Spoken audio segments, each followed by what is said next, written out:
বিজেপির পরিবর্তন সংকল্প সভা নদিয়ার চাকদায় সভায় উপস্থিত ছিলেন চাকদা বিজেপি বিধায়ক বঙ্কিমচন্দ্র ঘোষ।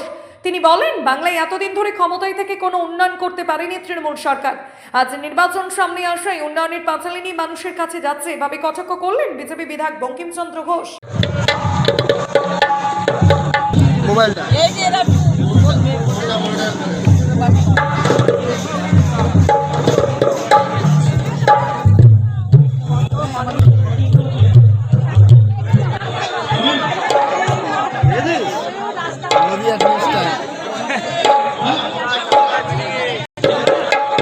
যে সমস্ত গাড়িগুলো আমাদের সভামঞ্চে আসছেন, আপনাদের বিনীত আর যে সমস্ত বাবা কাকা বা দাদা সংগঠনের দায়িত্ব ছিল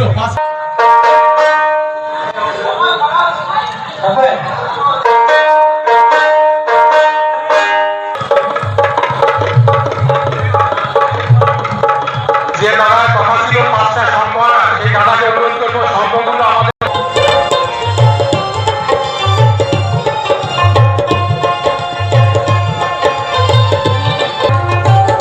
ভারতীয় জনতা পার্টির পক্ষ থেকে আপনাদের হার্দিক অভিনন্দন জানাই।